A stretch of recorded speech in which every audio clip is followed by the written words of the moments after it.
Eddie, it's great to have you. We are starting the second quarter, and we did see some losses to start Q2. What's your current pulse on the market? So we thought it was a buy to dip opportunity last week. We got pretty aggressive in grossing up our equity exposure because we think this next quarter is going to continue to be strong. You know, we've kind of been range bound since the end of the first week of March. And the market's probably going to break out one way or another. We're betting that it's going to break out to the upside because it does look like the economy is actually accelerating. Now, of course, the inflation is going to probably stay hot for the foreseeable future. So again, I think the Fed's best move is to actually not cut rates, but we'll have to wait and see what happens. But at the end of the day, I do think we still have a bullish setup for equities, and I think investors need to be positioned for inflation that's going to be sticky for the foreseeable future. Talk to me about what data is informing your decision, Eddie. It sounds like to kind of double down or get more aggressive when it comes to stocks. So generally, when you're seeing this acceleration happening, it's due to demand, and you're starting to see the global economies also pick up. You know, areas like India have been extremely strong. China is trying to come out of a trough that they've been in. And here domestically, I mean, we've had an economy that has just been extremely resilient. And when you're looking at what's happening to commodity prices as well, too, you know, I think it's a demand-driven issue. And you're seeing manufacturing has also bottomed as well, too. So it's really like a Goldilocks scenario from an equity perspective. Now, there is some big headwinds that we expect that we'll be dealing with towards the end of the year, and that's where inflation accelerates. And then the Fed may potentially have to raise rates. I don't think that's priced into the market at all. So our tactical moves are very short-term in nature because within the next 6 months, there could be an opportunity where we'll be looking to get out and really reducing risk if inflation actually accelerates. Okay, interesting.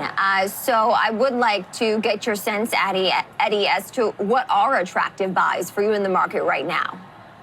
So if you believe inflation's here for a while, you want to own things like commodities. You want to own energy. We have energy exposure.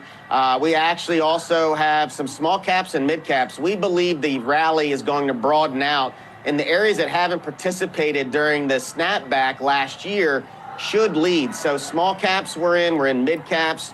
We have had energy all year, which has been a great outperformer. And then, of course, you want your core holdings with a tilt towards growth. Growth and the technology side in combination with smalls, mids, and energy, we think will have a greatest opportunity of outperforming the S&P on a relative basis. So that's where we are concentrating our trades right now. And again, anything can change on any given day, but we think the setup is pretty bullish. Are there any sectors or specific stocks, Eddie, that you might urge investors or our viewers, that is, to kind of stay away from as they perhaps look to reposition themselves during this second quarter? One area that continues to struggle is the retailers. And look, when you see inflation getting sticky and actually potentially going up, it's going to hurt a lot of families. So that discretionary income can come down in areas, and you're looking at a lot of these retailers have really struggled.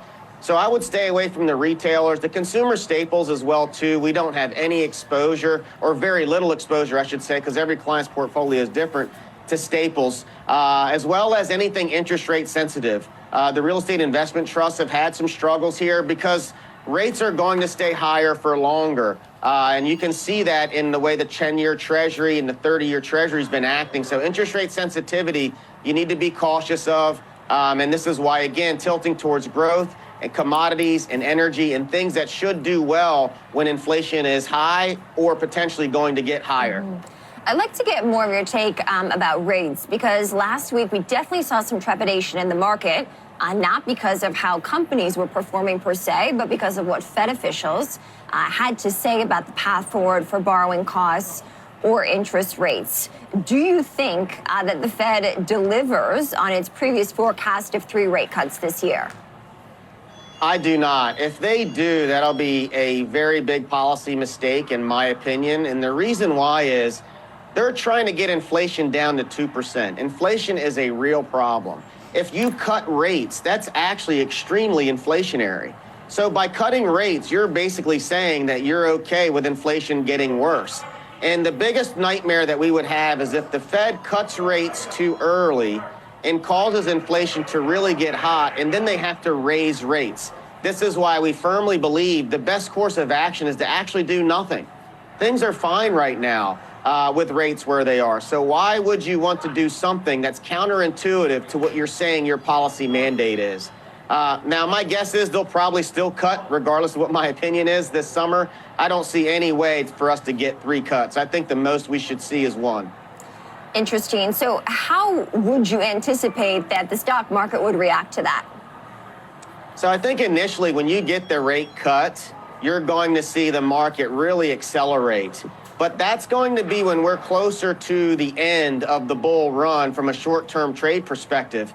Because if you look back, rate cuts generally are not bullish for equities. That means something is wrong with the economy and it needs stimulus. And the biggest risk, again, to cutting rates is you see that reacceleration of inflation and then they have to raise rates, you would see a pretty sizable drop in the market. So I think the market is comfortable with where rates are right now. It's proven that. So why disrupt anything that is working? Interesting. Now, in terms of where we end the year, it is an election year, and most of the data does say that election years are positive. Do you think investors should be factoring in an election into their own investment thesis for 2024? I don't think they should. I really think you need to stick with the fundamentals and what the data is telling us, because I would argue we are in a time period that is unlike any other election year. When you take a look at the geopolitical issues, you look at the amount of debt, and you look at where we are right now in the business cycle and the pickle that the Fed is in right now, because again, they've said they're going to cut rates, but how can you cut rates when inflation is where it's at right now? And so they're in a tough spot. So it'll be interesting to see if they get political pressure to cut rates. But I would focus on fundamentals, whether it's an election year or not. Interesting. Now, in terms of where we end 2024, I know you mentioned you expect Q2 to be positive as well. We've seen businesses buying back stocks, raising their dividends.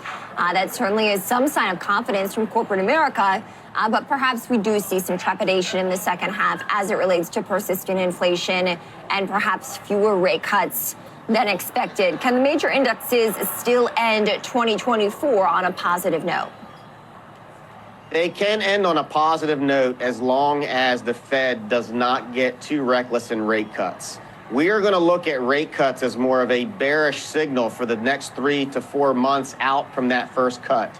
So if they don't cut rates in June or July, we're going to look at that as probably the setup is very strong even through the rest of the year. But if they cut rates in June, then more than likely by the fourth quarter, we're going to have some pretty sizable headwinds and look to pivot because inflation will accelerate. I mean, look at where energy prices are right now. That's not going to be fully in the CPI data that we get this week. So I'd rather them have some forward-looking data that they're looking at when they're making policy decisions, just the way we do when we're making investment decisions.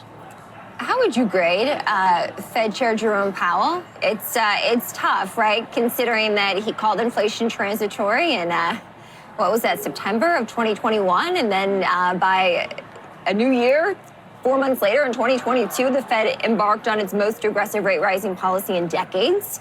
And we had seen almost the Fed chair and the Fed kind of cave to what the market had wanted. The market wanted 6 rate cuts. Finally, at the end of last year, the Fed said we'll forecast 3. And now it seems like it might have to backtrack that a bit too and get its feet more steady on the ground. So look, to be fair to the Fed, because I know they get a lot of criticism, and I've criticized them at times, they're dealt a tough hand because they're trying to raise rates to get things down, and our government is printing money and debt at a reckless pace, in my opinion. So again, that's working against the Fed. One thing I will say that the Fed has done a pretty good job of is telegraphing their moves and what they're going to do to try to not surprise the market. But they've had some missteps and they've had some good things that they've done.